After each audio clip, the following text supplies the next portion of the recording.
सुरभि की चोटें गंभीर नहीं थीं। अगर अखाड़े की लड़ाई के नियम न होते तो वह अभी भी कार्तिक से लड़ सकती थी। लेकिन दुर्भाग्य से इस दुनिया में कोई अगर नहीं होता। इसके अलावा अगर वे लड़ते भी रहे तो कार्तिक की शक्तिशाली ताकत के साथ वह फिर भी हार जाती, यह बस समय की बात थी। इसलिए उसने सीधे तौर पर स्वीकार कर लिया। कार्तिक ने सुरभि की बात अनसुनी कर दी, बल्कि अखाड़े के बाहर यश की ओर देखते हुए उदासीनता से कहा, यश, क्या तुमने देखा? यही मेरी वर्तमान शक्ति है। तुम्हारी अल्प साधना के साथ तुम मेरे प्रतिद्वंद्वी नहीं हो सकते। अगर तुम अभी मेरे सामने आत्मसमर्पण कर दो तो जब हम बाद में लड़ेंगे तो मैं तुम पर दया कर सकता हूं, वरना मुझे निर्दयी होने का दोष मत दो। कार्तिक की बातें सुनकर यश ने कोई प्रतिक्रिया नहीं दिखाई। भीड़ की निगाहों के नीचे वह खड़ा हुआ, धीरे धीरे अखाड़े में चला गया और कार्तिक की ओर मुस्कुराते हुए बोला, कार्तिक, अगर तुम्हारा काम हो गया है तो कृपया चले जाओ। यहाँ खड़े होकर बकबक और परेशान मत करो। यह यश कितना साहसी है, कार्तिक कितना शक्तिशाली है, यह देखकर भी वह उसे चुनौती देने की हिम्मत रखता है। यश ने ऐसा करने की हिम्मत की तो दो ही संभावनाएं हैं। या तो वह एक मूर्ख है जिसे स्वर्ग और पृथ्वी की विशालता का ज्ञान नहीं है, या फिर उसे कार्तिक से मुकाबला करने का आत्मविश्वास है। यहाँ तक कि सुरभि, जिसके पास गहन क्षेत्र चतुर्थ स्तर की शक्तिशाली साधना है, उसे भी कार्तिक ने कुछ ही चालों में आसानी से हरा दिया। यह यश, जिसके पास केवल गहन क्षेत्र द्वितीय स्तर की साधना है, कार्तिक का प्रतिद्वंद्वी बिल्कुल नहीं हो सकता। इसलिए यह यश निश्चित रूप से एक मूर्ख है जिसे स्वर्ग और पृथ्वी की विशालता का ज्ञान नहीं है। सभी लोग उत्साह से चर्चा कर रहे थे। यश की ओर उनकी निगाहें उपहास से भरी थीं, मानो वे किसी चींटी को देख रहे हों जिसे स्वर्ग और पृथ्वी की विशालता का ज्ञान नहीं है। एक मई मक्खी जो पेड़ को हिलाने की कोशिश कर रही हो, एक मूर्ख। यश, मुझे उम्मीद नहीं थी कि तुममें कम ताकत होगी, लेकिन बहुत हिम्मत होगी। मैं गारंटी देता हूं कि तुम्हें अपनी बातों और कामों की कीमत चुकानी पड़ेगी। मुझे उम्मीद है कि जब हम बाद में लड़ेंगे और तुम मेरे पैरों तले कुचले जाओगे, तब भी तुममें इतना घमंडी होने की हिम्मत होगी, कार्तिक ने बेहद उदास भाव से कहा। यश ने आंखें घुमाईं, कार्तिक की परवाह करने में बहुत आलस्य था और कुछ नहीं कहा। हालांकि वह चाहता था कि वह अभी अपनी तलवार से यश को काट डाले, लेकिन प्रतियोगिता के नियम थे और कार्तिक, चाहे कितना भी साहसी क्यों न हो, उन्हें तोड़ने की हिम्मत नहीं कर सका। वह बस एक नाराजगी भरी खर्राटे भर सका, मुड़ा और अखाड़े से चला गया। कार्तिक के अखाड़े से बाहर जाने के बाद एक और व्यक्ति अखाड़े में आया। वह मयूर था। भाई मयूर। यश को मयूर का अच्छा प्रभाव पड़ा और उसने विनम्रता से अपने हाथ जोड़े। भाई यश। मयूर ने भी विनम्रता से अभिवादन का उत्तर दिया, फिर कहा, भाई यश, हमारी वर्तमान साधना के साथ अगर हम विजेता का निर्धारण करना चाहते हैं तो मुझे डर है कि हम दोनों को पूरी ताकत लगानी होगी। अगर यह अंतिम लड़ाई होती तो कोई फर्क नहीं पड़ता, लेकिन दुर्भाग्य से ऐसा नहीं है। अगर हम अभी पूरी ताकत लगा देते हैं तो यह निश्चित रूप से आगे के मुकाबलों के लिए नुकसानदेह होगा। क्या हम विजेता का निर्धारण किसी दूसरे तरीके से करें? भाई मयूर, कृपया बोलें। 3 चालें। हम केवल 3 चालों तक ही भिड़ेंगे। 3 चालों के बाद जिसने भी ज्यादा बढ़त हासिल की होगी उसे विजेता माना जाएगा। क्या बात है? मयूर ने यश की ओर देखा और पूछा। प्रतिस्पर्धा का यह तरीका क्यों बचा सकता है, समय बचा सकता है और पूरी ताकत लगाने से हमारे सामंजस्य को नुकसान नहीं होगा। मेरे पास असहमत होने का कोई कारण नहीं है। यश मुस्कुराया और सिर हिलाया, जिससे मयूर के सुझाव से उसकी सहमति का संकेत मिला। यह बहुत अच्छा है कि भाई यश सहमत हैं। मयूर मुस्कुराए, फिर उनकी हथेलियां कांप उठीं। तुरंत ही उनके हाथों पर दो गहरे चमकदार दस्ताने दिखाई दिए, जिनमें से प्रत्येक पर पर्वत और नदी के चिन्ह अंकित थे। इन दस्ताने को माउंटेन रिवर दस्ताने कहते हैं, जो पृथ्वी स्तर की निम्नस्तरीय खजाने की कलाकृति है। यश हल्के से मुस्कुराए और एक हाथ की कोमल पकड़ से एक पतली अर्धचंद्राकार लंबी कृपाण, जो एक हल्की ठंडी चमक से झिलमिला रही थी, उनके हाथ में आ गई। उन्होंने उदासीनता से कहा, इस कृपाण को कोल्ड मून पियरलेस ब्लेड कहते हैं, जो पृथ्वी स्तर की मध्यस्तरीय खजाने की कलाकृति है। हे भगवान, इन यश और मयूर की पृष्ठभूमि क्या है? वे बहुत अमीर हैं। दोनों के पास एक एक पृथ्वी स्तरीय खजाना कलाकृतियां हैं। पृथ्वी स्तरीय खजाना कलाकृतियां बेहद कीमती थीं। गहन क्षेत्र के 7वें स्तर या यहां तक कि 9वें स्तर की साधना वाले कुछ मार्शल आर्टिस्ट भी इन्हें धारण नहीं कर सकते थे और केवल गहन स्तरीय उच्च स्तरीय खजाना कलाकृतियों से ही काम चला सकते थे। लेकिन यश और मयूर ने सहजता से दो पृथ्वी स्तरीय खजाना कलाकृतियां निकाल लीं, जिससे भीड़ तुरंत ईर्ष्या, जलन और घृणा से भर गई। इस समय मयूर युद्ध की स्थिति में आ गए थे, अपने आसपास हो रही शोरगुल भरी चर्चाओं को पूरी तरह से अनदेखा कर रहे थे। उनकी आंखें, जो युद्ध के प्रबल इरादे से भरी थीं, यश की आकृति पर टिकी थीं। वह उत्साह से हंसे, यह यश लंबे समय से तुमसे लड़ना चाहता था, भाई यश। अब आखिरकार मेरी इच्छा पूरी हो गई, मैं सचमुच बहुत खुश हूं। यश भी ऐसा ही है। पहले भी कई उबाऊ लड़ाइयां झेलने और अब मयूर जैसे मजबूत प्रतिद्वंदी का सामना करने के बाद यश पहले से ही लड़ाई के लिए बेताब था। फिर यश ने अपने हाथ जोड़े और हल्के से मुस्कुराया, ठीक है, अब और बेकार की बातें नहीं। कृपया आगे बढ़िए, भाई मयूर। अच्छा। यह मयूर विनम्र नहीं होगा। मयूर ने जोर से सिर हिलाया, फिर अचानक एक कदम आगे बढ़ा। उसका पैर एक धीमी धमाके के साथ अखाड़े पर पड़ा, जिससे पूरा अखाड़ा हिल गया। इसके तुरंत बाद उसके शरीर से अचानक क्यूई का एक जोरदार उफान फूट पड़ा, जिसने सब कुछ डुबो दिया। पहाड़ी नदी मुट्ठी शास्त्र। मयूर दहाड़ा, फिर बिना किसी हिचकिचाहट के उसने सीधा अपना वार किया। उसकी मुट्ठियां विशाल क्यूई से लिपटी हुई सीधे आगे की ओर उठीं, और जिस क्षण उसकी मुट्ठियां टकराईं, उसकी मुट्ठियों को ढके काले दस्ताने जोर से हिलने लगे। दस्ताने पर अंकित पर्वत और नदी के रून तुरंत हवा में उड़ गए, जिससे शून्य क्षेत्र में एक घटना घटी। वह एक शानदार पर्वत और एक विशाल निरंतर बहती नदी थी। पहाड़ और नदी से भयानक क्यूई की लहरें निकल रही थीं, जिससे दुनिया का यह हिस्सा कांप उठा और शून्य क्षेत्र थोड़ा मुड़ गया, मानो वह उस भीषण दबाव को सहन नहीं कर पा रहा था और ढहने ही वाला था। ऐसे भयंकर दृश्य ने वहां उपस्थित सभी लोगों के दिलों में एक सिहरन पैदा कर दी। इस चाल में इसके प्रयोग से पहले ही इतनी भयानक शक्ति थी। अगर इसे प्रयोग किया जाता तो यह शायद गहन क्षेत्र के 5वें स्तर के किसी विशेषज्ञ को पल भर में चकनाचूर कर सकता था। मुट्ठी दबाना, पहाड़ और नदियां। धमाका। अनगिनत स्तब्ध आंखों के सामने मयूर ने आखिरकार अपनी चाल चली। युआन शक्ति का एक विशाल सागर सा उभार फूट पड़ा, जो आकाश में ऊंचा उठकर उस भव्य पर्वत और विशाल नदी में समा गया जो शून्य लोक में मंडरा रहे थे। शुरू में वह भव्य पर्वत और विशाल नदी केवल प्रेत थे, लेकिन उस विशाल युआन शक्ति के संचार के साथ वे धीरे धीरे ठोस होते गए। जैसे जैसे वे और अधिक ठोस होते गए, उस भव्य पर्वत और विशाल नदी से निकलने वाला दबाव अचानक कई गुना बढ़ गया और पहले से भी अधिक भयावह हो गया।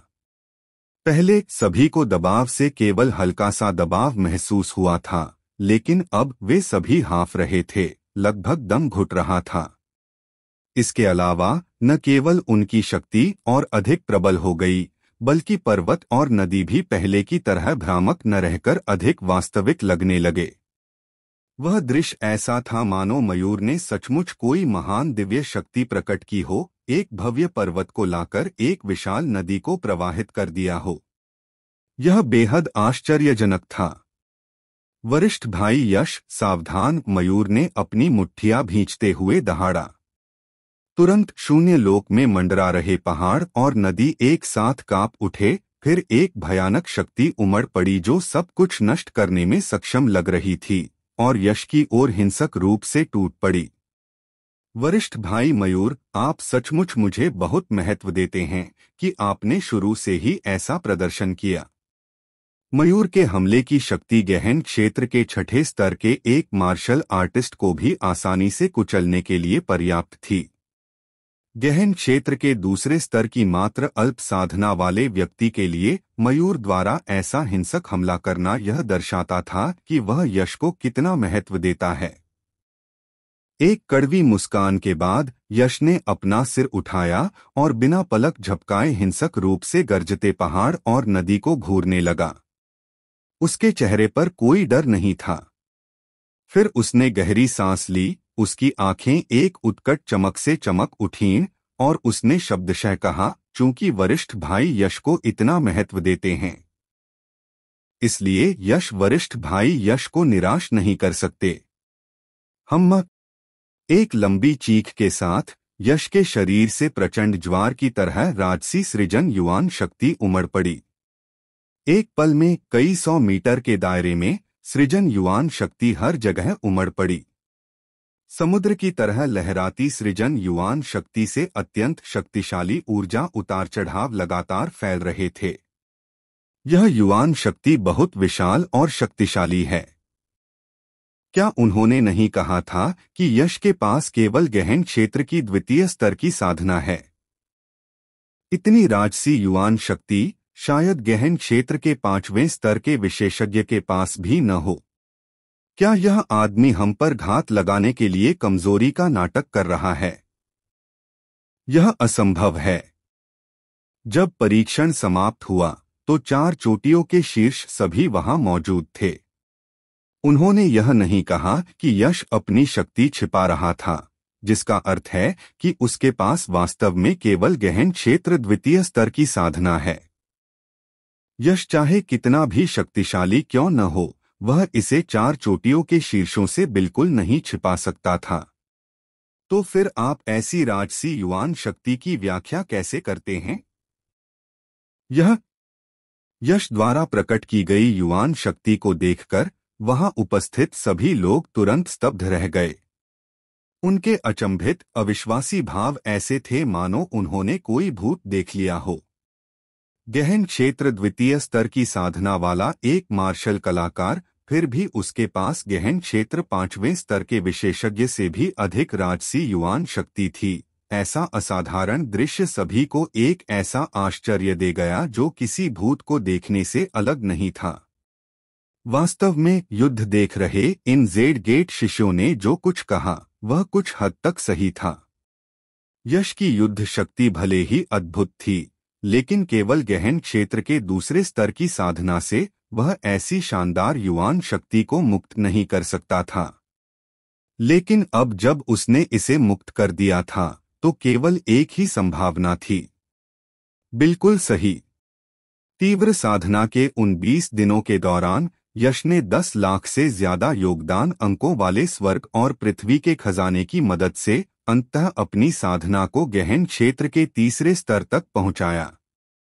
स्वर्ग निर्माण शास्त्र को प्राप्त करो की साधना के कारण यश की साधना सफलता की कठिनाई उसी क्षेत्र के मार्शल कलाकार की तुलना में कई, यहाँ तक कि दर्जनों गुना अधिक थी।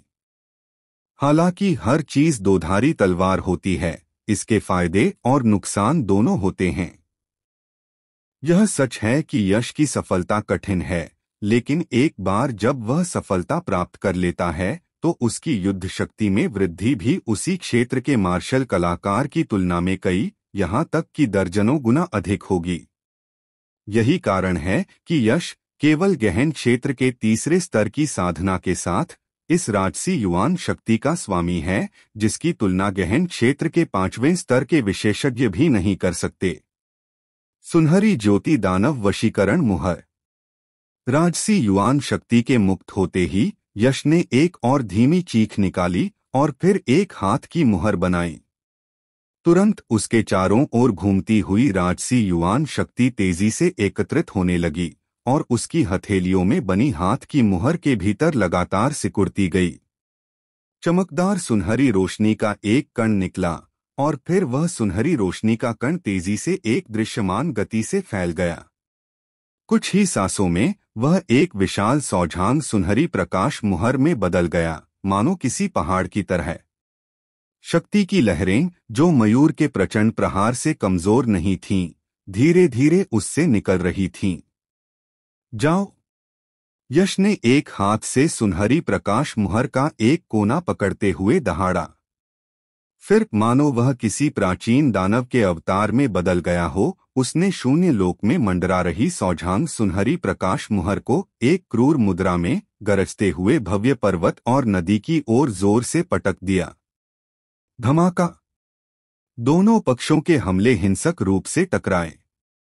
एक आसमान को चीर देने वाला विस्फोट हुआ और एक भयानक युवान शक्ति तूफान, जो गहन क्षेत्र के 5वें स्तर के एक विशेषज्ञ को चकनाचूर करने के लिए पर्याप्त शक्तिशाली था, विस्फोट के केंद्र से निकला।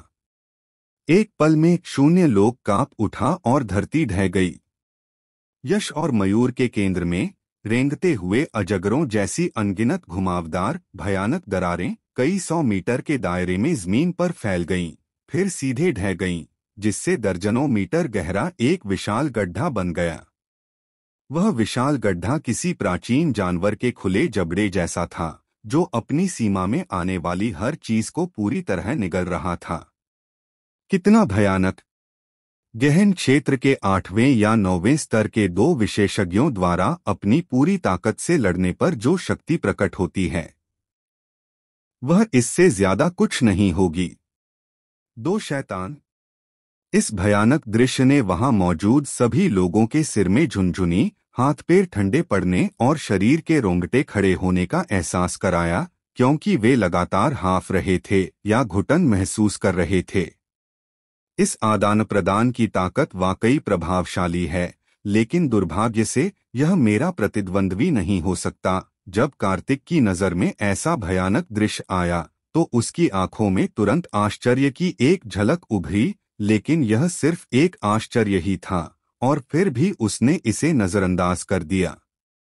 हाँ, अच्छे बच्चे, तुमने मुझे सचमुच निराश नहीं किया। ऊंचे मंच पर स्वर्ग शिखर हेड ने यश और मयूर के बीच हुई बातचीत से उत्पन्न शक्ति को देखकर खिलखिलाकर मुस्कुराया। रहामयी शिखर प्रथम आसन, लगता है मेरी नहीं, तुम्हारी नजर कमजोर है। स्वर्ग शिखर हेड ने रहामयी शिखर प्रथम आसन की ओर देखा और उकसाने वाले अंदाज में कहा, तुमने पहले कहा था कि वह सिर्फ गहन क्षेत्र का एक साधारण द्वितीय स्तर का साधक है, लेकिन जैसे ही उसने कोई चाल चली, उसने तुरंत गहन क्षेत्र के 5वें स्तर के मार्शल आर्टिस्ट से भी ज्यादा शक्तिशाली युद्ध शक्ति का प्रदर्शन किया। चेहरे पर पड़ा वह तमाचा वाकई जबरदस्त था। हाँ, स्वर्ग शिखर हेड, हम पहले जिस बारे में बात कर रहे थे वह यह था कि क्या यह बच्चा न्यू टैलेंट किंग का खिताब जीत सकता है। उसकी ताकत का प्रदर्शन वाकई बुरा नहीं है, लेकिन कार्तिक की तुलना में वह अभी भी बहुत कमजोर है। आप थोड़ी जल्दी जश्न मना रहे हैं। रहामयी शिखर फर्स्ट सीट का चेहरा गुस्से से पीला पड़ गया, लेकिन चूंकि उसने गलत अनुमान लगाया था, इसलिए वह ज्यादा भड़क नहीं सका, इसलिए उसने बस एक नाराजगी भरी खर्राटे निकाली। ठंडी खर्राटे लेने के बाद रहामयी शिखर फर्स्ट सीट ने अपनी नजर यश पर घुमाई। उसकी आंखों में तेज रोशनी चमक रही थी और उसने मन ही मन सोचा, मुझे उम्मीद नहीं थी कि मैं गलत अनुमान लगाऊंगा। पता चला कि यह बच्चा गहन क्षेत्र का द्वितीय स्तर का साधक नहीं, बल्कि गहन क्षेत्र का तृतीय स्तर का साधक है। हालांकि भले ही वह गहन क्षेत्र का तृतीय स्तर का साधक हो, उसके लिए ऐसी भयानक क्षेत्र पार करने वाली युद्ध शक्ति प्राप्त करना असंभव है। फिर भी इस बालक के पास यह शक्ति है। इसका मतलब है कि यह बालक निश्चित रूप से एक अद्वितीय प्रतिभा है, और केवल मेरा रहस्यमयी शिखर ही ऐसी अद्वितीय प्रतिभा प्राप्त करने के योग्य है। जैसे ही प्रतियोगिता समाप्त होगी, मैं व्यक्तिगत रूप से उसे जीतने की कोशिश करूंगा। दिव्य शिखर पीक और येलो फेदर पीक अन्य दो प्रमुखों के विचार रहस्यमयी शिखर प्रथम सीट के समान ही थे। आखिरकार यश का प्रदर्शन बहुत ही आश्चर्यजनक था। यदि ऐसी प्रतिभा को जीता जा सके तो यह उनके संबंधित शिखरों के भविष्य के विकास के लिए बहुत लाभदायक होगा। इसलिए उनमें से प्रत्येक ने सोचना शुरू किया कि यश को सफलतापूर्वक जीतने के लिए वे किन तरीकों का उपयोग कर सकते हैं।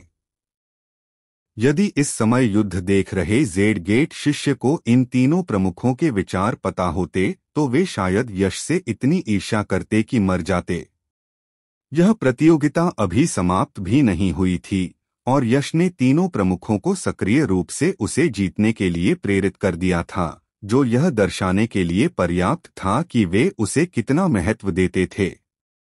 यहाँ तक कि पिछले प्रत्येक वर्ष के नए प्रतिभा राजा को भी शायद इतना ध्यान नहीं मिला होगा। यह संभव था कि यश चाहे किसी भी शिखर में शामिल हो, उसे सामान्य आंतरिक संप्रदाय के शिष्यों से कहीं अधिक विशेषाधिकार प्राप्त होंगे। धमाका! जैसे ही कई प्रमुख अपने अपने विचारों में खोए हुए थे, आकाश में अचानक गर्जना हुई और फिर दो आकृतियां घूमती हुई युआन शक्ति के तूफान को चीरती हुई तेजी से पीछे हट गईं। जैसे ही वे पीछे हटीं, दोनों आकृतियों ने शून्य क्षेत्र में कई दसियों फीट लंबा एक स्पष्ट क्यूई निशान बना दिया। ये दो आकृतियां कोई और नहीं बल्कि यश और मयूर थीं। वरिष्ठ भाई यश, मुझे सचमुच उम्मीद नहीं थी कि सिर्फ गहन क्षेत्र के तृतीय स्तर की साधना के साथ आपके पास इतनी शक्तिशाली युद्ध शक्ति होगी। यह सचमुच आश्चर्यजनक है। शून्य लोक में जोरदार पैर पटकते हुए मयूर ने अपने तेजी से पीछे हटते शरीर को स्थिर किया, फिर यश की ओर देखा। उसके चेहरे पर प्रशंसा और आश्चर्य का एक स्पष्ट भाव था। मयूर स्वयं भी एक प्रतिभाशाली व्यक्ति थे जो लोगों के पार युद्ध करने की क्षमता रखते थे। हालांकि उनके पास केवल गहन क्षेत्र की 5वीं स्तर की शिखर साधना थी, फिर भी उनकी समग्र शक्ति किसी भी तरह से गहन क्षेत्र के 6ठे स्तर के साधक से कम नहीं थी। फिर भी गहन क्षेत्र की तृतीय स्तर की साधना के साथ यश ने उनसे तब तक युद्ध किया जब तक वे लड़ नहीं गए, जिससे पता चला कि हालांकि यश के पास केवल गहन क्षेत्र की तृतीय स्तर की साधना थी, फिर भी उनकी वास्तविक युद्ध शक्ति गहन क्षेत्र के 6ठे स्तर के साधक के बराबर थी। एक गहन क्षेत्र की तृतीय स्तर की साधना फिर भी गहन क्षेत्र की 6ठे स्तर की साधना के बराबर युद्ध शक्ति रखने वाले यह पूरे 3 लोकों तक फैली हुई थी। मयूर जैसे प्रतिभाशाली व्यक्ति के लिए भी मयूर यश के प्रति प्रशंसा और गहरा आश्चर्य महसूस करने से खुद को रोक नहीं पाया। हाँ, वरिष्ठ भाई मयूर, आप मेरी चापलूसी कर रहे हैं। यश विनम्रता से मुस्कुराया। ठीक है, अब और बकवास नहीं, चलो लड़ाई जारी रखते हैं।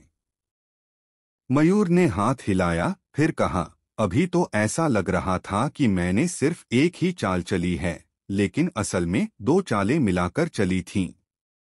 हमारे 3 चालों के समझौते के अनुसार अब बस एक ही आखिरी चाल बाकी है। वरिष्ठ भाई यश, इस आखिरी चाल के लिए मैं जरा भी पीछे नहीं हटूंगा। आपको बेहद सावधान रहना होगा। वरिष्ठ भाई मयूर, आप पूरी ताकत लगा सकते हैं। कुछ नहीं होगा, यश आत्मविश्वास से मुस्कुराया। ठीक है। मयूर ने सिर हिलाया और फिर उसके दृढ़ चेहरे पर एक गंभीर भाव उभर आया। उसने एक गहरी सांस ली और उसके हाथ तेज मगर धीमे शून्य लोक में लहराने लगे। उसकी हथेलियों में गहन मुहर मंत्र लगातार बदल रहे थे। मुहर मंत्र पूरी तरह बनने से पहले ही इस स्वर्ग और पृथ्वी पर एक भयानक आभा फैलने लगी, जिससे पूरा मार्शल आर्ट्स हॉल हिलने और कांपने लगा, मानो ढहने ही वाला हो। मुहर मंत्र अभी बना भी नहीं था, लेकिन उसमें इतनी शक्ति थी। कोई कल्पना कर सकता है कि अगर मयूर ने मुहर मंत्र का प्रयोग शुरू कर दिया होता तो कितना भयानक होता। इस समय हमला करने का सबसे अच्छा मौका यही होता कि जब मयूर ने मुहर मंत्र पूरा भी न किया हो, तब हमला करके उसे बाधित कर दिया जाता। हालांकि यश हमेशा से अपने वचन का पक्का रहा था और उसे कभी नहीं तोड़ता था। उसने 3 चालों के आदान प्रदान पर सहमति जताई थी और यही होना था। भले ही इस चाल से उसकी जान को खतरा हो, वह कभी कोई परिवर्तन।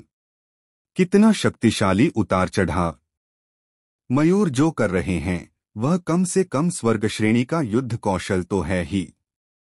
यश ने गहरी सांस ली, उसका चेहरा गंभीरता से भरा था, उसकी निगाहें मयूर के शरीर पर टिकी थीं, पूरी तरह से सतर्क, जरा भी लापरवाही बरतने की हिम्मत नहीं कर रहा था। यश की सतर्क निगाहों के नीचे मयूर का मुहर मंत्र धीरे धीरे पूरा हुआ। जैसे ही मुहर मंत्र पूरी तरह से बना, इस स्वर्ग और पृथ्वी में अचानक एक धीमी गहरी गर्जना फूट पड़ी। 5 चोटियों की दिव्य मुट्ठी।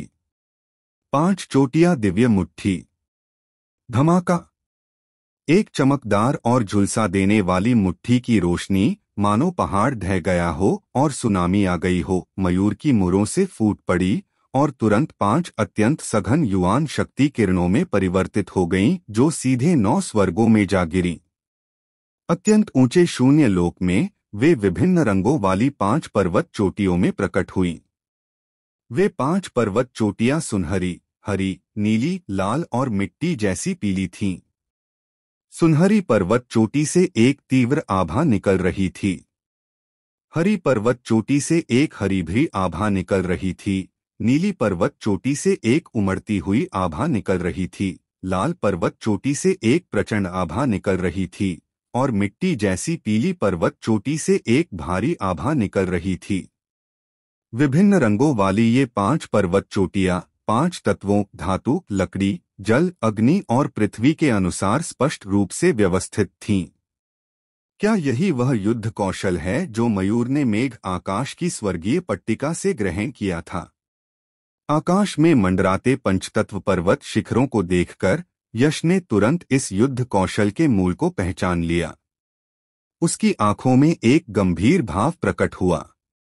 यह स्वर्गस्तरीय युद्ध कौशल प्राचीन संप्रदाय आकाशीय बादल संप्रदाय से आया था, इसलिए इसकी शक्ति असाधारण होनी ही थी। पंच शिखर दिव्य मुट्ठी।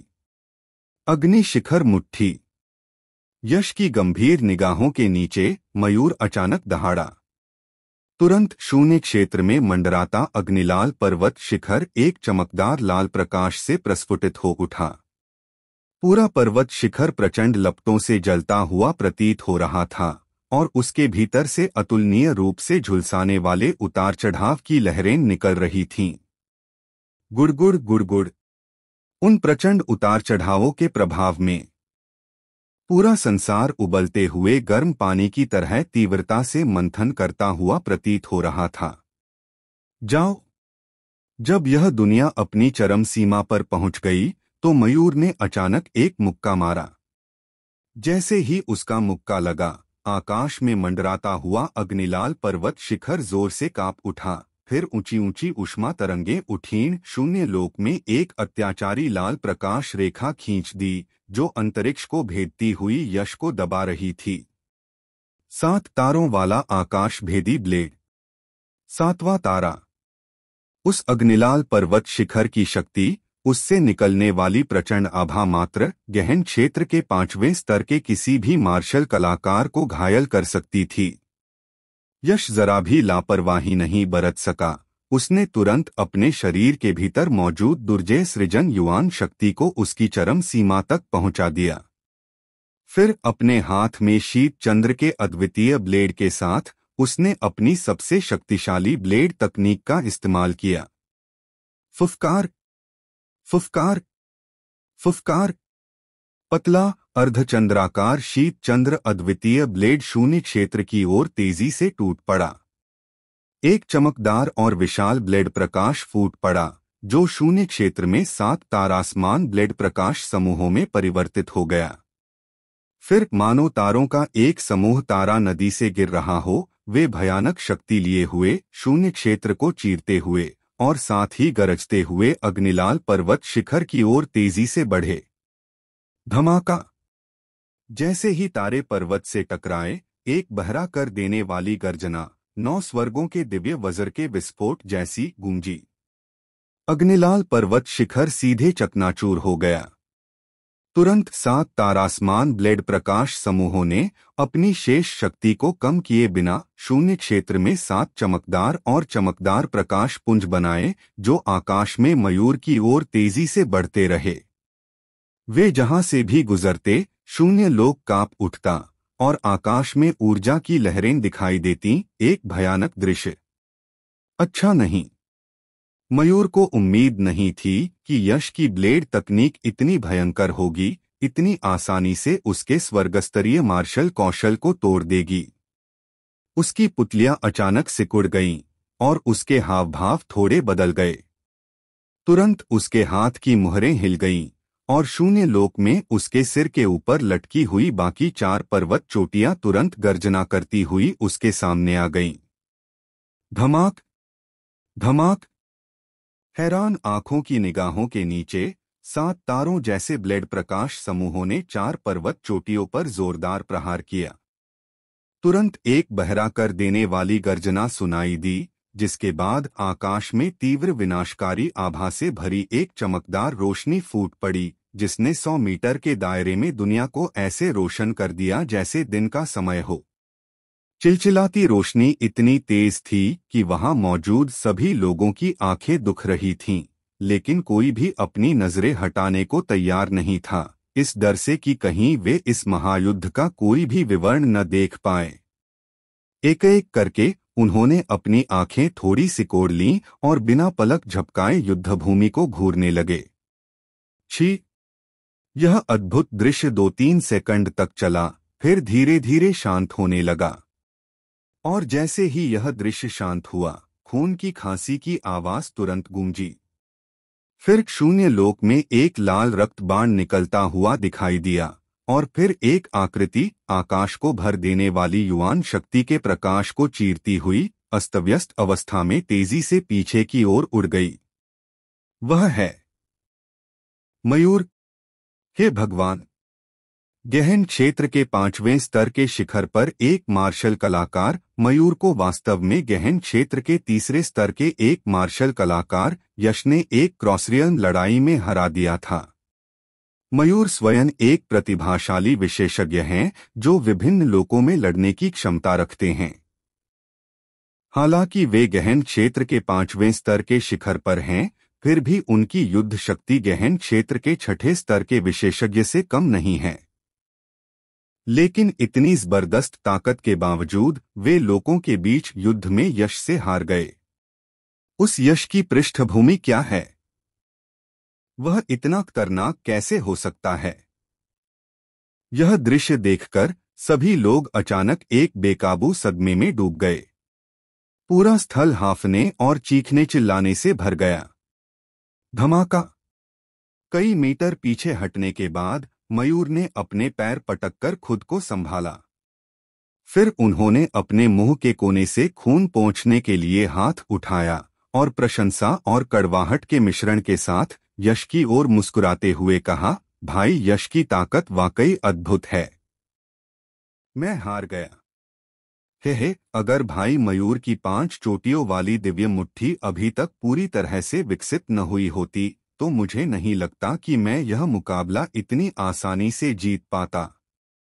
हालांकि 5 चोटियों वाली दिव्य मुट्ठी का यह सेट आश्चर्यजनक रूप से शक्तिशाली था, लेकिन अफसोस की बात यह थी कि मयूर ने इसे पूरी तरह से विकसित नहीं किया था। ज्यादा से ज्यादा वह लघु उपलब्धि क्षेत्र में था। अगर वह इसे प्रमुख उपलब्धि या पूर्णता क्षेत्र तक विकसित कर पाता तो वह दुश्मन को सिर्फ एक पर्वत शिखर से नहीं तोड़ता, बल्कि सभी 5 शिखर एक साथ प्रकट होते और 5 तत्वों धातु, लकड़ी, जल, अग्नि, पृथ्वी की शक्ति निश्चित रूप से एक और एक के योग जितनी सरल नहीं होती, बल्कि दसियों गुना बढ़ जाती। लेकिन दुर्भाग्य से मयूर ने शिखर क्षेत्र तक विकसित नहीं किया था, इसलिए वह उस भयानक शक्ति को पूरी तरह से प्रकट नहीं कर सका जो 5 चोटियों वाली दिव्य मुट्ठी में होनी चाहिए। हालांकि अगर मयूर 5 चोटियों वाली दिव्य मुट्ठी को शिखर क्षेत्र तक साधना भी कर लेते तो भी यश को डर नहीं लगता, क्योंकि उन्हें अपनी ताकत पर पूरा भरोसा था। मयूर द्वारा 5 चोटियों वाली दिव्य मुट्ठी को शिखर क्षेत्र तक साधना उन्हें मुश्किल लग सकती है, लेकिन अंतिम परिणाम निश्चित रूप से किसी भी तरह से नहीं बदलेगा। वह फिर भी जीतेंगे। मेरा कौशल कमजोर है, इसलिए मेरा हारना स्वाभाविक है। मयूर का हृदय स्वभाव उत्कृष्ट था। हार के कारण न तो वे क्रोधित हुए और न ही उन पर कोई मानसिक आघात हुआ। जीत में अहंकार नहीं, हार में हतोत्साहित नहीं। अगर वे ऐसा हृदय स्वभाव बनाए रख पाते तो भविष्य में दक्षिण मार्शल क्षेत्र के शिखर विशेषज्ञों में उनका स्थान निश्चित रूप से होता। अभी यहीं रुकते हैं। अगली बार जब भाई मयूर 5 चोटियों वाली दिव्य मुट्ठी को पूर्णता क्षेत्र तक साधना करेंगे तो हम फिर से लड़ेंगे, यश ने कहा। अच्छा, मयूर ने सिर हिलाया और फिर प्रतियोगी के बैठने की जगह पर लौट आया। इस राउंड में यश जीतता है। आरुष बाहर आया और जोर से मैच का नतीजा सुनाया, फिर बोला, अब 10 मिनट का ब्रेक। 10 मिनट बाद मैच जारी रहेंगे। 10 मिनट पलक झपकते ही बीत गए। इस राउंड का मुकाबला मयूर और अमन के बीच था। अगर अमन इस मुकाबले में मयूर को हरा देता है तो उसे यश से अगला मुकाबला करने का मौका मिल जाएगा। अगर अमन हार जाता है तो मयूर तीसरा स्थान हासिल कर लेगा और फिर नए प्रतिभा राजा के लिए यश और कार्तिक के बीच मुकाबला होगा। 20 दिनों की समर्पित साधना के बाद अमन की शक्ति वास्तव में क्लाउड फर्ममेंट सीक्रेट लोक में रहने की तुलना में कई गुना बढ़ गई थी। जब उसने अपना काला दानव युद्ध शरीर दिखाया तो उसकी शक्ति वाकई जबरदस्त थी, लेकिन अंत में वह मयूर की 5 चोटियों वाली दिव्य मुट्ठी से हार गया। अगर अमन अपनी परछाई पर विजय पा लेता है तो वह भविष्य में भी एक प्रतिभाशाली विशेषज्ञ होगा, लेकिन अगर वह ऐसा नहीं कर पाता तो भविष्य का एक शक्तिशाली व्यक्ति असमय ही नष्ट हो सकता है। अखाड़े से बाहर निकलते हुए अमन के अकेले शरीर को देखकर यश ने गहरी सांस ली। जब वह पहली बार जेड गेट पर पहुंचा तो यह अमन अभी भी शेखी बघार रहा था कि वह नए छात्र रैंकिंग प्रतियोगिता में उसे जरूर हरा देगा, लेकिन अब उसके पास उससे लड़ने की योग्यता भी नहीं थी। यह बदलाव वाकई बहुत बड़ा था। कुछ देर सोचने के बाद यश ने धीरे से अपना सिर उठाया और अखाड़े में एक लंबी दुबली पतली आकृति को देखा। एक ठंडी चमक उभरी और उसके होठों पर एक ठंडी मुस्कान तैर गई। कार्तिक, अब मुकाबला तुम्हारे और मेरे बीच होगा। मैं देखना चाहता हूं कि तुम, जो न्यू स्टूडेंट रैंकिंग में पहले नंबर 1 जीनियस थे, अब कितनी ताकत रखते हो। यश ने जैसे ही कार्तिक की ओर देखा, कार्तिक ने भी उसकी नजर को भांप लिया। उसने अचानक अपना सिर उठाया और उसकी ठंडी और घमंडी आंखों से एक तेज नजर निकली, मानो कोई उड़ती हुई तलवार हो जिसमें बेधने की शक्ति हो। हिस हिस। शून्य लोक में दोनों की नजरें जोरदार तरीके से टकराईं, टकराईं, टकराईं और एक दूसरे से जोरदार रगड़ खाई।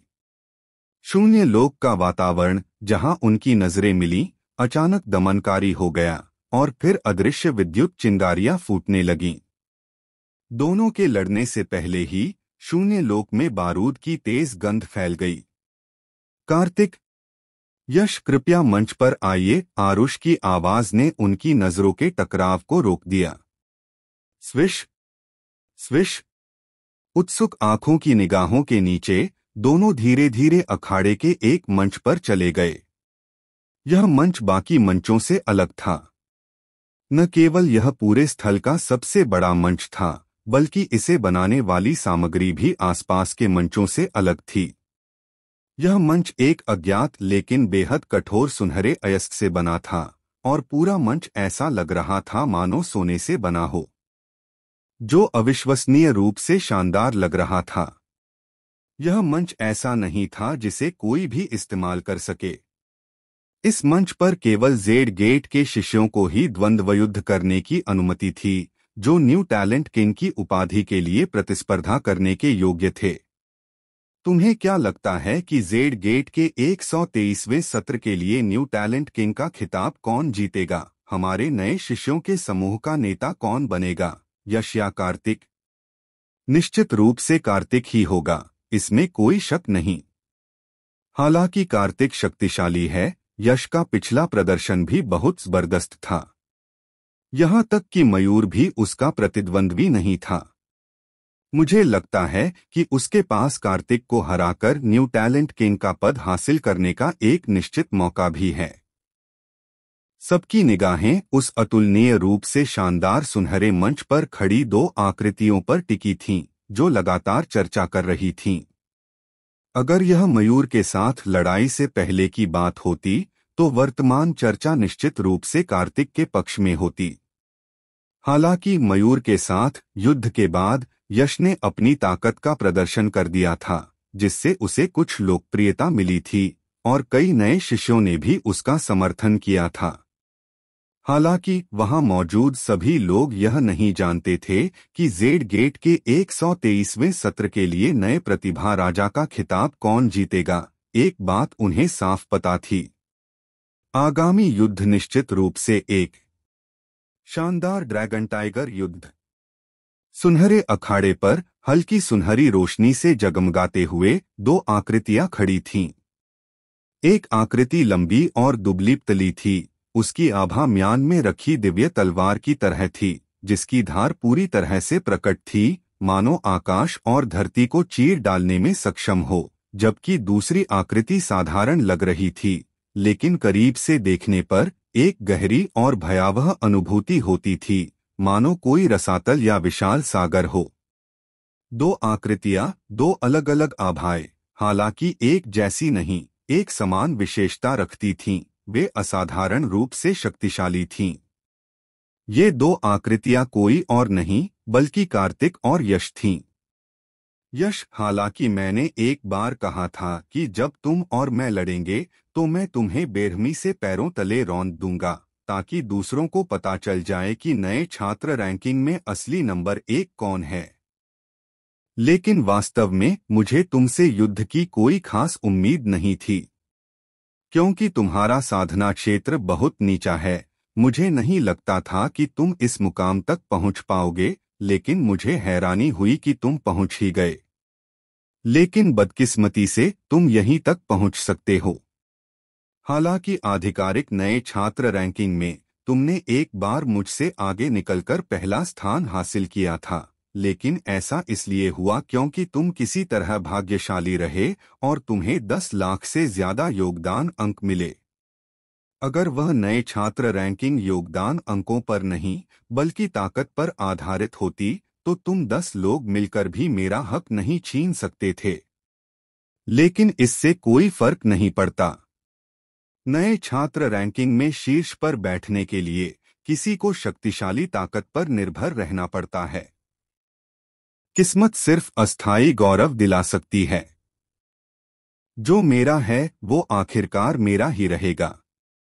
कार्तिक मोर की तरह घमंडी बना रहा, अपनी ठुड्डी को थोड़ा ऊपर उठाकर यश की ओर देखते हुए वाक्पटुता से बोल रहा था, मानो यश उसके सामने एक साधारण मुर्गी या कुत्ते से ज्यादा कुछ नहीं था, जिसे आसानी से दबाया जा सकता था। और नए प्रतिभा राजा का पद पहले से ही उसका था, आसानी से पहुंच में। मैं यहाँ अखाड़े में तुमसे लड़ने खड़ा हूँ, तुम्हारी बकवास सुनने नहीं। अगर तुम्हारी बकवास बंद हो गई है तो जल्दी करो और अपनी चाल चलो, ठीक है? यश ने आंखें घुमाईं। वह सचमुच समझ नहीं पा रहा था कि कार्तिक को इतनी श्रेष्ठता का एहसास कहाँ से हुआ। मानो वह खुद को दुनिया का नंबर 1 समझता हो। वास्तव में वह तो बस एक गहन क्षेत्र का मार्शल आर्टिस्ट था जिसमें कुछ योग्यताएं थीं। गहन क्षेत्र की साधना दक्षिण मार्शल क्षेत्र में देखने पर सचमुच शक्तिशाली मानी जा सकती थी, लेकिन पूरे कोल्लम महाद्वीप में देखने पर यह बस एक चींटी जैसा अस्तित्व था जिसका जिक्र करने लायक भी नहीं था। यश जैसे व्यक्ति के सामने, जिसने पूरे तियानवु महाद्वीप पर अपनी नजरें गड़ा रखी थीं, कार्तिक का अहंकार सचमुच बेहद हास्यास्पद था। चूंकि तुम इस अखाड़े से जल्दी निकल जाना चाहते हो तो मैं तुम्हारी इच्छा पूरी करूंगा। यश के अधीर हाव भाव को देखकर जैसे मक्खियां भगा रही हों, कार्तिक की आंखों में तुरंत एक ठंडी ठंडक छा गई। जैसे ही उसके वाक्य का आखिरी शब्द निकला, उसके शरीर से आदिम क्यूई का एक विशाल सागर सा उफान निकला जिसने सब कुछ अपने में समेट लिया। इससे निकलने वाले शक्तिशाली उतार चढ़ाव शायद गहन क्षेत्र के छठे स्तर के विशेषज्ञ को भी भय से कांपने पर मजबूर कर देंगे। मार डालो। कार्तिक के होंठ हिले और एक ठंडा शब्द निकला। तुरंत उसने अपना हाथ हिलाया और विशाल सागर सा आदिम क्यूई शून्य क्षेत्र में संघनित हो गया, जिससे कई दसियों मीटर आकार की एक विशाल बर्फ की तलवार बन गई। जैसे ही उसका लहराता हुआ हाथ नीचे उतरा, विशाल बर्फ की तलवार अत्यंत आश्चर्यजनक गति और एक कराहती चीख के साथ यश की ओर तेजी से झपटी। चीख! बर्फ की तलवार शून्य क्षेत्र को चीरती हुई उसके चारों ओर ठंडी और तीखी तलवार क्यूई उमड़ रही थी।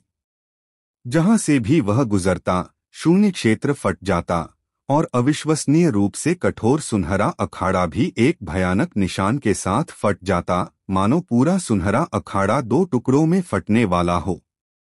कार्तिक ने सुरभि से निपटने के दौरान इस चाल का इस्तेमाल किया था, लेकिन इस समय उसकी शक्ति स्पष्ट रूप से पहले से अनगिनत गुना ज्यादा थी। यहाँ तक कि गहन क्षेत्र के 5वें स्तर के विशेषज्ञ के लिए भी इस हमले का सामना करना बेहद मुश्किल होता। यह दृश्य देखकर सभी के चेहरे पर आश्चर्य के भाव थे। इतनी शक्तिशाली शक्ति रखने वाले कार्तिक ने नए छात्र रैंकिंग में नंबर 1 के अपने पूर्व खिताब पर सचमुच खरा उतरा। वह वाकई असाधारण था। सृजन दिव्य शरीर। नीचे गिरती भयानक बर्फीली विशाल तलवार को देखकर यश के चेहरे पर कोई डर नहीं दिखा, वह शांत रहा। उसने अपनी आस्तीनों में धीरे से अपनी मुट्ठियां भींच लीं और तुरंत उसके वस्त्रों के नीचे उसकी छाती पर रहस्यमय प्रतीकों से गुंथे हुए 3 अराजकता रंग के रून प्रकट हुए। 3 सृजन दिव्य चिन्ह। सृजन दिव्य शरीर का तीसरा क्षेत्र। बिल्कुल सही। उन 20 दिनों की एकांत साधना के दौरान यश ने जो सफलता प्राप्त की, वह न केवल उसकी साधना को गहन क्षेत्र के तीसरे स्तर तक ले जाना था, बल्कि सृजन दिव्य शरीर को भी सफलतापूर्वक तीसरे क्षेत्र तक ले जाना था। उसकी छाती पर कुंडलित 3 सृजन दिव्य चिन्ह जोर से कंपने लगे और अत्यंत शक्तिशाली शक्ति की लहरें यश के अंगों और हड्डियों में तुरंत उमड़ पड़ी। जब शक्तिशाली शक्ति उसके पूरे शरीर में समा गई, तो यश ने एक गहरी सांस ली, फिर धीरे से आगे बढ़ा और धीरे से अपनी भींची हुई दाहिनी भुजा ऊपर उठाई। Crack crack crack. ऐसा लग रहा था कि इस मुक्के से कोई ऊर्जा अवतार नहीं हो रहा था, लेकिन अगर कोई शक्तिशाली बोध वाला व्यक्ति होता तो वह उस मुट्ठी में छिपी भयानक ऊर्जा को भांप लेता। जैसे कोई ज्वालामुखी फटने वाला हो, यह मुक्का अभी तक मारा भी नहीं गया था। इसे उठाने मात्र से ही यश के आसपास का शून्य क्षेत्र कांप उठा। यश के केंद्र से दिखाई देने वाली दरारें तेजी से बाहर की ओर फैल गईं और आसपास के शून्य क्षेत्र में फैल गईं। एक पल में यश के आसपास का शून्य क्षेत्र एक दर्पण की तरह हो गया जो जमीन पर गिर गया हो, दरारों से ढका हुआ। और ठीक इसी क्षण यश ने आखिरकार एक मुक्का मारा और उसके चारों ओर का टूटा हुआ शून्य क्षेत्र तुरंत चकनाचूर हो गया। धमाका। यश के अविश्वसनीय रूप से तेज मुक्के ने आती हुई बर्फीली विशाल तलवार पर जोरदार प्रहार किया। पल भर में हवा का एक तेज झोंका आया और उनके पैरों के नीचे का सुनहरा अखाड़ा जोर से हिल गया, मानो दबाव झेलने में असमर्थ हो और ढहने ही वाला हो। टूट! यश के मुक्के से बर्फीली विशाल तलवार पर प्रहार हुआ और उसकी प्रचंड गति तुरंत रुक गई, हवा में ही जम गई। फिर यश की मुट्ठी से एक शक्तिशाली विशाल लहर जैसी शक्ति फूटी जो लगातार बर्फीली विशाल तलवार पर प्रहार कर रही थी। तलवार जोर से कंपन करने लगी, फिर एक तीखी चटकने की आवाज सुनाई दी और तलवार के पूरे शरीर में दरारें फैलने लगीं। धमाका! जब आखिरी दरार दिखाई दी तो ऐसा लगा जैसे ऊंट की पीठ तोड़ने वाला आखिरी तिनका हो। बर्फ की विशालकाय तलवार फट गई और अनगिनत बर्फ के क्रिस्टल बिखर गए, मानो बर्फ की बौछार हो रही हो। गहन क्षेत्र के 5वें स्तर के विशेषज्ञ को आसानी से मार डालने वाली एक चाल यश के एक ही मुक्के से चकनाचूर हो गई। तुरंत वहां मौजूद सभी लोग सदमे में आ गए।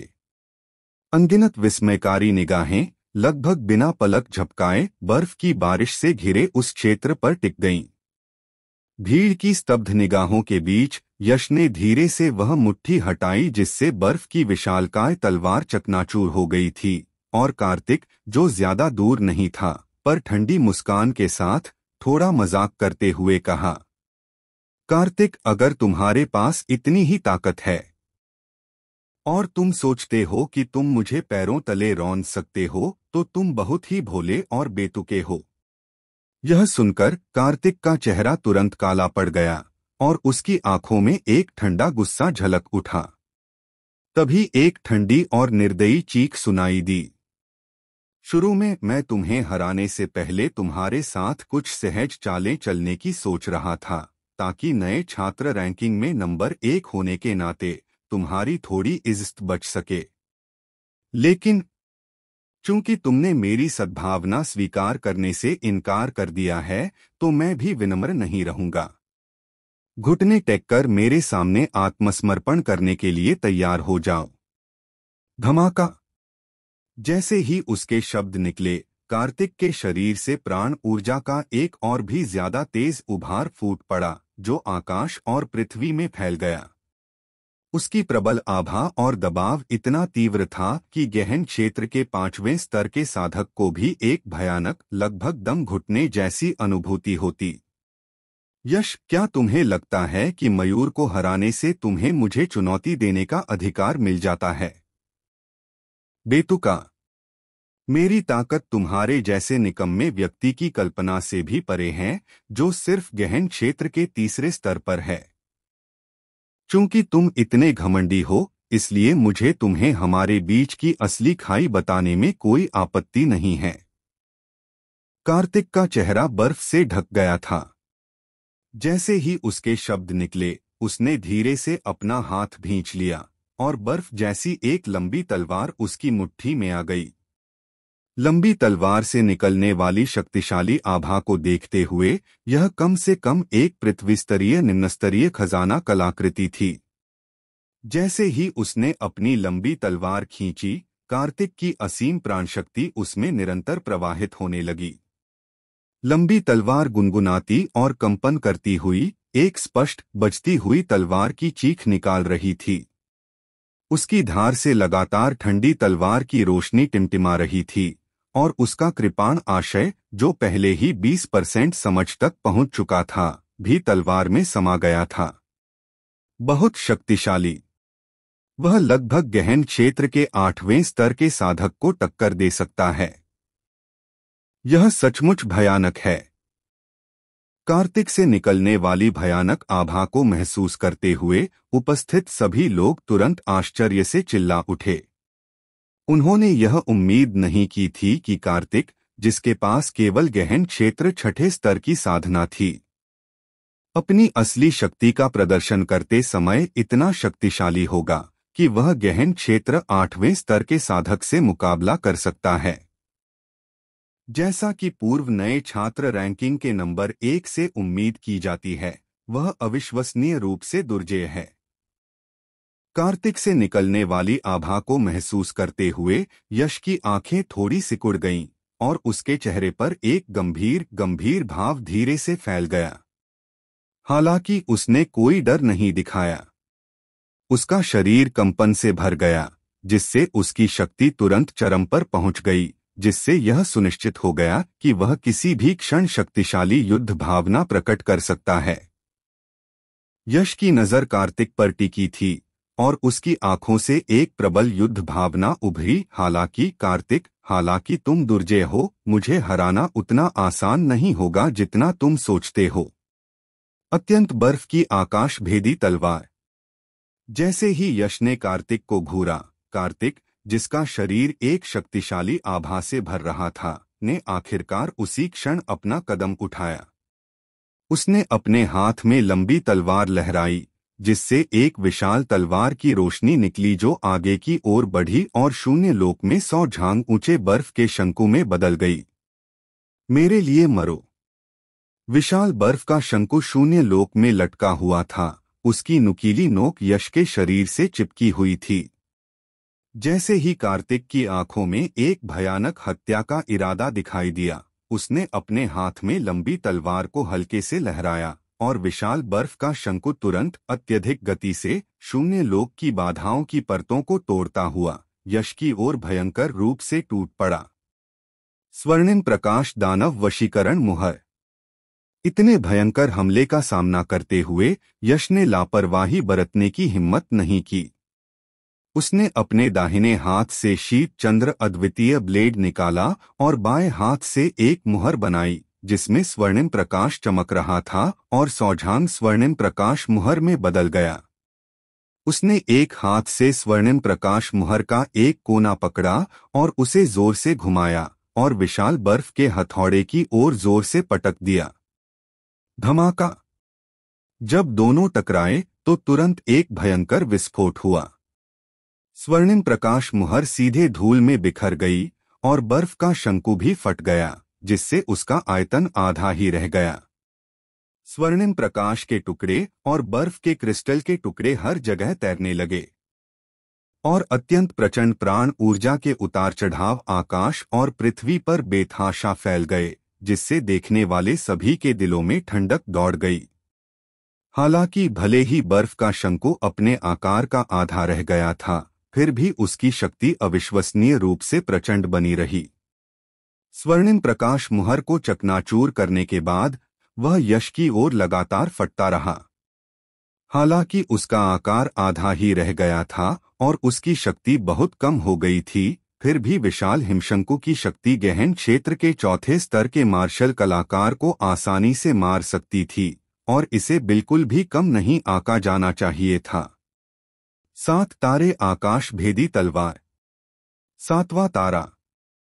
हालांकि यश ने पहले ही सृष्टि के दिव्य शरीर को तीसरे क्षेत्र में साधना कर लिया था, जिससे उसकी शक्ति और भी प्रबल हो गई थी, फिर भी वह इतने शक्तिशाली प्रहार का सीधा सामना करने को तैयार नहीं था।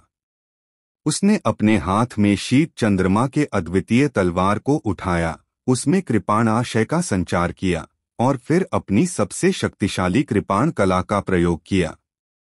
एक विशाल कृपाण प्रकाश निकला, जिससे 7 विशाल तारे बने, जिनमें भयानक शक्ति थी और उन्होंने सीधे हिमशंकु को चकनाचूर कर दिया, जो अब अपने आकार का केवल आधा ही रह गया था। कृपाणाशय। यह कृपाणाशय है। यश की इस हरकत ने न केवल जेड गेट शिष्य को चौंका दिया, बल्कि 4 चोटियों के प्रथम आसन की आंखें भी अचानक सिकुड़ गईं और एक हल्की सी आह निकल गई। उनके आमतौर पर शांत और अविचल चेहरों पर अब उत्साह की झलक दिखाई दे रही थी। 4 चोटियों के प्रथम आसन की नज़र में किस तरह की युवा पीढ़ी को प्रतिभाशाली माना जा सकता है? वे युवा नहीं जिन्होंने कम उम्र में ही अत्यधिक उच्च साधना प्राप्त कर ली थी, बल्कि वे जिन्होंने मार्शल दांव अवधारणा को समझ लिया था। जो लोग साधारण मार्शल दांव अवधारणा को समझ लेते थे, जैसे कि धातु, लकड़ी, जल, अग्नि और पृथ्वी जैसे सबसे सामान्य पंचतत्वों के इरादे, उन्हें साधारण प्रतिभाशाली माना जाता था। जो लोग अपेक्षाकृत अपरंपरागत लेकिन अत्यंत शक्तिशाली मार्शल दाव अवधारणा को समझ लेते थे, उन्हें मध्यवर्ती प्रतिभाशाली माना जाता था।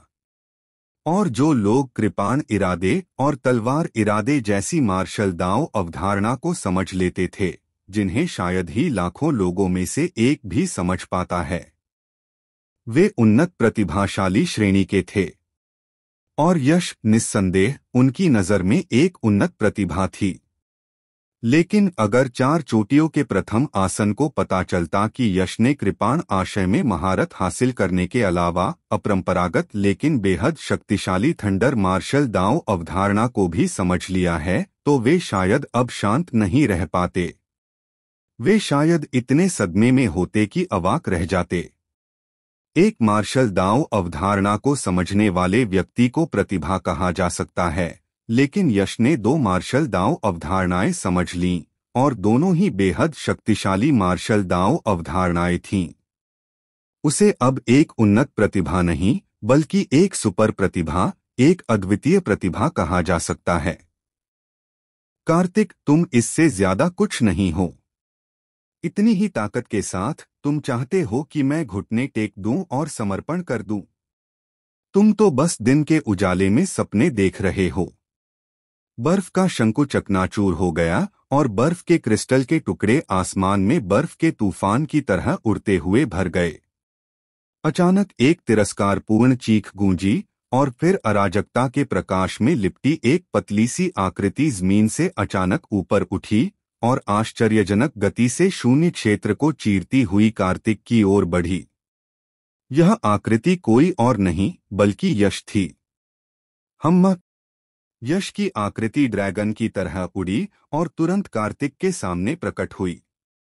वह जोर से हंसा, अपनी मुट्ठियों और पैरों को बेतहाशा हिलाते हुए शून्य क्षेत्र में भयंकर मुट्ठियों के निशान और पैरों की परछाइयां छोड़ गया, जो किसी गहन क्षेत्र के चौथे स्तर के मार्शल कलाकार को आसानी से गंभीर रूप से घायल कर सकती थीं, और कार्तिक पर तूफान की तरह बरस पड़ी। गहन बर्फ के फीनिक्स पंख। कार्तिक तलवार दांव का उस्ताद था। उसकी मारक क्षमताएं अपनी तीक्ष्णता में बेजोड़ थीं और उसकी आक्रमण शक्ति बेहद भयानक थी। हालांकि उसकी एक बहुत बड़ी खामी भी थी, उसकी निकटयुद्ध क्षमता बेहद कमजोर थी। यश जैसे भयंकर भौतिक शरीर से सीधे टकराने की उसकी हिम्मत कैसे हो सकती थी? उसने जल्दी से अपने हाथ में लंबी तलवार घुमाई और बर्फीली आभा से भरी हुई ची की एक विशाल मात्रा बाहर निकली। फीनिक्स के पंखों जैसे, क्रिस्टल सा साफ बर्फ के क्रिस्टल जैसे पंखों का एक जोड़ा तुरंत कार्तिक के पीछे प्रकट हुआ। फिर उसका शरीर कांप उठा और बर्फ के क्रिस्टल वाले फीनिक्स के पंखों का जोड़ा तुरंत बंद हो गया, जिससे एक भी बूंद बाहर निकले बिना कार्तिक पूरी तरह सुरक्षित हो गया। धप धप धप। बर्फ के क्रिस्टल वाले फीनिक्स के पंखों का वह जोड़ा बेहद मुलायम लग रहा था और अपनी इच्छानुसार आकार बदल सकता था, लेकिन वास्तव में वे बेहद कठोर थे, मानो दिव्य लोहे के समान। हालांकि यश के जोरदार मुक्के पहाड़ को भी ध्वस्त कर सकते थे, लेकिन जब वे बर्फ के क्रिस्टल वाले फीनिक्स के पंखों से टकराते तो वे उन्हें जबरदस्त बल से चकनाचूर नहीं कर पाते थे। हालांकि यश के हिंसक आक्रमण का विरोध करना इतना आसान नहीं था। जैसे ही उसकी मुट्ठियां और पैर बेतहाशा हिले, बर्फ के क्रिस्टल फीनिक्स के पंखों का जोड़ा लगातार कंपन करने लगा और उनकी सतह पर छोटी छोटी दरारें पड़ने लगीं। शून्य लोक में अनगिनत बर्फ के टुकड़े बिखर गए। पूरे 10 सांसों के बाद यश ने हजारों हमले किए और बर्फ के क्रिस्टल फीनिक्स के पंख पहले से ही दरारों और टुकड़ों से ढके हुए थे। मेरे लिए तोड़ दो। यह देखकर कि लगभग समय हो गया है, यश ने तुरंत जोर से दहाड़ लगाई, अपने हाथ से मुट्ठी की मुहर बनाई और एक भयंकर गर्जना के साथ 8 वीरान थंडर ड्रैगन मुट्ठी छोड़ दी। थंडर लाइट चमकी और क्रोधित ड्रैगन दहाड़े। एक विशाल थंडर लाइट हैंड एक कैओस ड्रैगन से लिपटा हुआ अचानक शून्य लोक में प्रकट हुआ, एक जबरदस्त शक्ति लिए हुए, और बर्फ के क्रिस्टल फीनिक्स के पंखों के जोड़े पर जोर से टकराया। धमाका। बर्फ के क्रिस्टल फीनिक्स के पंख आखिरकार भार सहन नहीं कर सके। विशाल वज्र के प्रकाश हाथ के प्रभाव से उन्होंने एक गगनभेदी गर्जना की और फिर अनगिनत टुकड़ों में बिखर गए। कार्तिक, जो बर्फ के क्रिस्टल फीनिक्स पंखों की सुरक्षा के पीछे छिपा था, भी उड़ गया। वह अपने शरीर को बिल्कुल भी नियंत्रित नहीं कर सका और शून्य लोक में अजीब तरह से फिसल गया। उसकी आकृति शून्य लोक में कई दसियों फीट लंबी एक स्पष्ट हवा की लहर छोड़ती रही, इससे पहले कि वह मुश्किल से खुद को स्थिर कर पाता। हे भगवान! कार्तिक को यश ने सचमुच पीछे धकेल दिया था। क्या ऐसा हो सकता है कि कार्तिक यश का विरोधी भी न हो? कार्तिक को उड़ते और नुकसान में पड़ते देखकर पूरे आयोजन स्थल में तुरंत हंगामा मच गया। रहस्यमयी शिखर प्रथम आसन, ऐसा लगता है कि कार्तिक, जिसका आप पक्षधर हैं, यश जितना अच्छा नहीं है। उसी समय ऊंचे मंच पर बैठे स्वर्ग शिखर ने चुनौती भरे भाव से रहस्यमयी शिखर प्रथम आसन को देखा। यह सुनते ही रहस्यमयी शिखर प्रथम आसन के चेहरे पर तुरंत थोड़ी कड़वाहट आ गई। वह कार्तिक का पक्षधर था और स्वर्ग शिखर यश का। अब जब कार्तिक यश से दब गया था, तो यह कहना बराबर था कि रहस्यमयी शिखर प्रथम आसन का निर्णय स्वर्ग शिखर जितना अच्छा नहीं था। यह रहस्यमयी शिखर प्रथम आसन का अपमान था। हालांकि रहस्यमयी शिखर प्रथम आसन कभी यह स्वीकार नहीं करेगा कि वह स्वर्ग शिखर जितना अच्छा नहीं है। हालांकि रहस्यमयी शिखर मन ही मन बहुत नाराज था, फिर भी उसका चेहरा शांत और स्थिर था। उसने अपनी नाक से एक हल्की सी खर्राट भरी और कहा, स्वर्ग शिखर, आप थोड़ी जल्दी खुश हो गए। कार्तिक का यश से कमतर होना बिल्कुल नामुमकिन है। हालांकि कार्तिक कुछ समय के लिए दबा हुआ है, लेकिन ऐसा इसलिए है क्योंकि उसने अभी तक अपनी असली क्षमताएं नहीं दिखाई हैं। जब तक वह अपनी पूरी ताकत नहीं दिखाता, यश उसका कोई मुकाबला नहीं कर सकता। छिक यह आसन देखना चाहता है कि तुम यह जिद्दी हरकत कब तक कर सकते हो। स्वर्ग शिखर ने व्यंग्य किया। आसमान में कार्तिक, जिसने अपना शरीर स्थिर कर लिया था, ने अचानक अपना कंधा हिलाया, जिससे यश के घूंसे का जोर उसके शरीर से हट गया। फिर दर्शकों में सभी को यह कहते हुए सुनकर कि वह यश से कमतर है। वह हमेशा से घमंडी रहा था और उसने कभी यश को नजरअंदाज नहीं किया था। हालांकि अब यश उसे नापसंद करने लगा था और उसे यह भी कहा गया था कि वह यश से कमतर है। वह इसे कैसे सहन कर सकता था? कार्तिक के सीने में तुरंत एक भयंकर आग भड़क उठी। हालांकि वह अंदर से गुस्से में था, कार्तिक के चेहरे पर कोई गुस्सा नहीं दिखा। उसका चेहरा और भी ठंडा हो गया। मानवीय भावनाओं से रहित उस बर्फीले व्यवहार ने लोगों के दिलों को ठंडा और अविश्वसनीय रूप से भयानक बना दिया। यश, मैं मानता हूं, तुम्हारी शक्ति वास्तव में मेरी उम्मीदों से कहीं ज्यादा है। लेकिन अगर यह मेरी उम्मीदों से परे भी है, तो क्या हुआ? तुम फिर भी मेरे प्रतिद्वंद्वी नहीं होगे। कार्तिक ने यश को ठंडी निगाहों से देखा, हर शब्द साफ साफ चिल्लाते हुए। घमंड। यश ने अपनी नाक से एक हल्की सी खर्राट निकाली। घमंड? हे। कार्तिक के मुंह के कोने पर एक भयावह मुस्कान उभर आई और उसने ठंडे स्वर में कहा, लगता है अभी मुझे पीछे धकेलने से तुम्हें बहुत घमंड हो गया है। लेकिन मुझे तुम्हें यह बताते हुए बहुत दुहक हो रहा है कि वह मेरी ताकत का सिर्फ 60% था। अब मैं तुम्हें, इस नासमझ मूर्ख को, अपनी पूरी ताकत दिखाऊंगा। क्या ऐसा हो सकता है कि कार्तिक ने अभी जो दिखाया वह उसकी पूरी ताकत नहीं थी? कार्तिक ने असल में अभी भी अपनी ताकत छिपा रखी थी। अपनी 60% ताकत का इस्तेमाल करके ही इतनी जबरदस्त ताकत थी, तो उसकी 100% ताकत कितनी भयानक होगी? कार्तिक के शब्द सुनकर पूरा दर्शक तुरंत स्तब्ध रह गया। उन चौंकी हुई आंखों की निगाहों के नीचे कार्तिक के मुंह से धीरे धीरे एक ठंडी जानलेवा सिसकारी गूंजी। बर्फ, फीनिक्स, स्वर्ग, सीलिंग, तलवार। बर्फ, फीनिक्स, सील, स्वर्ग, तलवार। कार्तिक के शरीर के भीतर से अचानक एक ठंडी चीख गूंजी, शब्द दर शब्द। तुरंत उसने हाथ की मुहरें बनाई और युवान शक्ति की एक विशाल लहर पहाड़ के ढहने और सुनामी की तरह उसके शरीर से निकली, मुहरों में समा गई और एक चमकदार रोशनी तुरंत फैल गई। कार्तिक ने अपने सीलबंद हाथों को शून्य लोक की ओर ताली बजाई और वह चमकदार रोशनी तुरंत बाहर निकली और सामने शून्य लोक के एक हिस्से में पहुंच गई। फिर एक धमाके के साथ प्रकाश का गोला अचानक फट गया और उसमें से राजसी युवान शक्ति बाढ़ की तरह बह निकली, फिर दुनिया के इस हिस्से में फैल गई।